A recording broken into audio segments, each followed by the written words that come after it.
Okay, question here. Yeah, so we haven't really discussed, because in the beginning it seemed we are, but we haven't discussed who he is yet. So, not to like give the answer immediately, but just because I was personally thinking that it's the affiliates of the companies / employees of the company that are the hollow men, and so I was wondering if we could discuss more. Well, I think you're right. I mean, we know that the poem is a response to a large extent from the novella we've just read, right? And we started the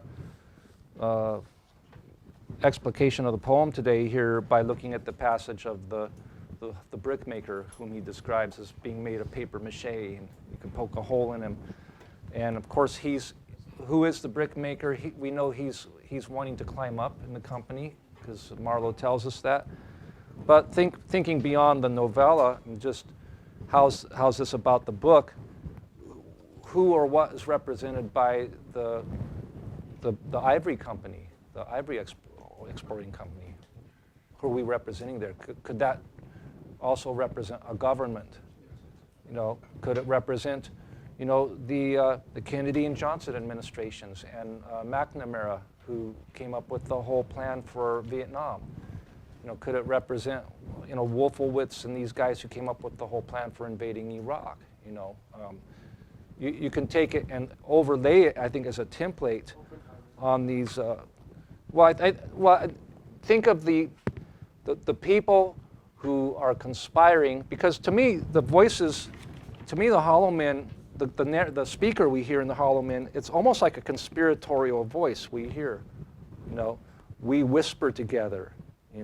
Our dry voices when we whisper together are quiet and meaningless, as wind in dry grass, or rats' feet over broken glass in our dry cellar. I mean, it's this nasty image. It's like our voices, like this whispering sound, like the sound of rats' feet over broken glass in a cellar. I mean, it's got this conspiratorial feeling.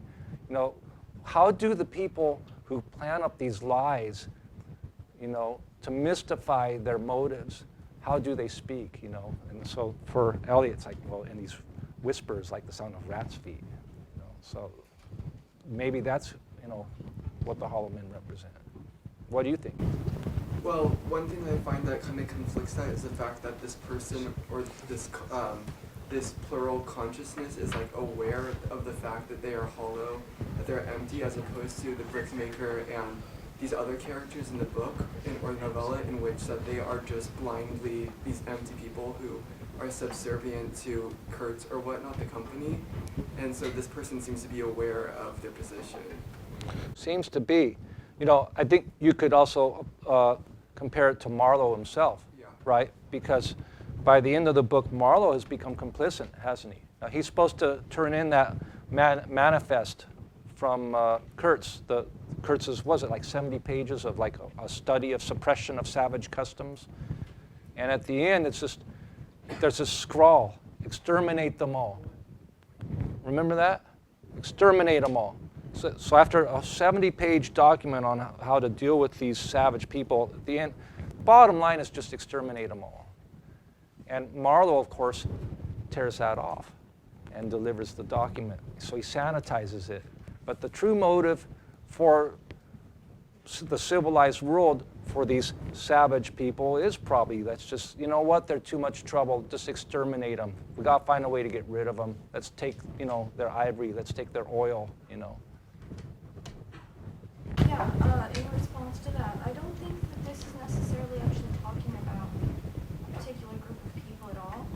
If the poem's motive is to remind us to be closer to God, or to acknowledge that there's a gap between our faith now and as it was, I think that it's describing all people, and a lot of us consider ourselves very enlightened people, but maybe that's just part of the irony that we're actually not. Well, I think that's a great comment. I think one thing we've been talking about in this unit is that aren't we all by proxy complicit in what our government does?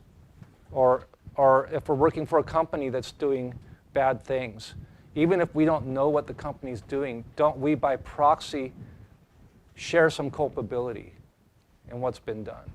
And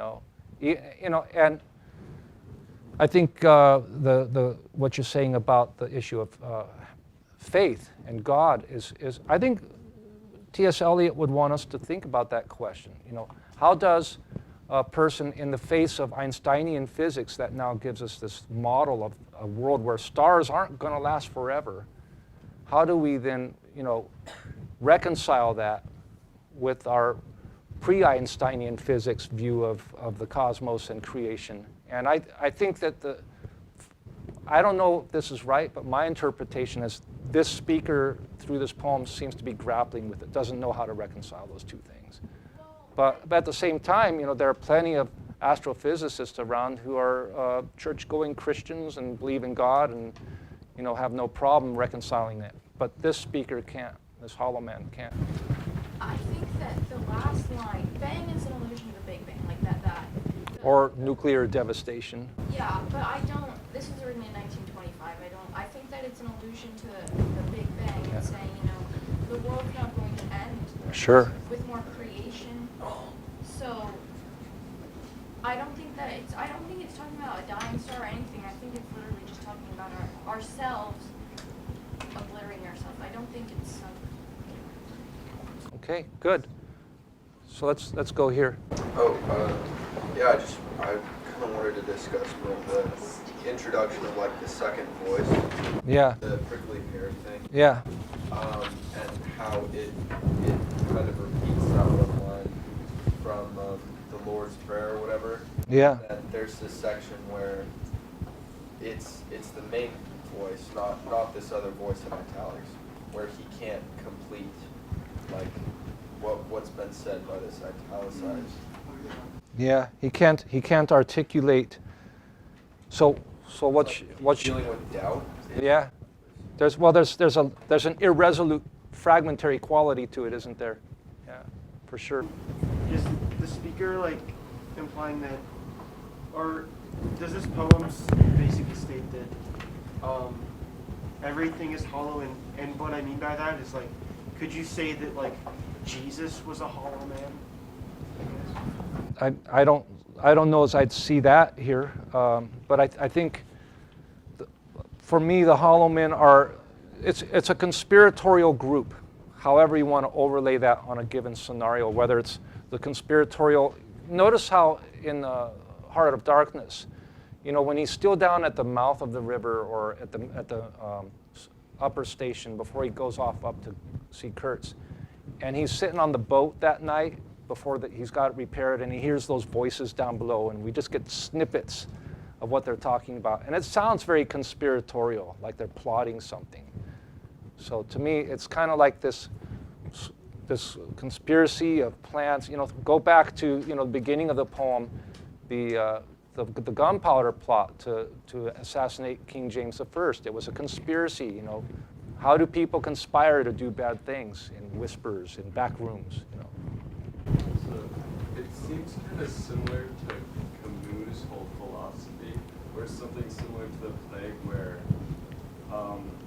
he's having trouble finding meaning in life. So, but instead of going to where Camus goes and saying life, meaning comes from kind of inside yourself and where you put it. He just, I guess, full sentence and says there really is no meaning. Just kind of kisses it off, yeah. Well, for the speaker, the hollow man, yeah, there's nothing inside. And remember what he says earlier in the book. Marlowe says, men who come down here should have no entrails. You shouldn't be able to feel anything because of probably what you're going to witness, which is the truth, I mean, if this was written as part of the lost generation in the 20s, there was probably the combination of loss of faith from science, but also loss of faith from World War I. Oh, absolutely. I think, no one's going to look at progress and technology the same way after the meat grinder of World War I.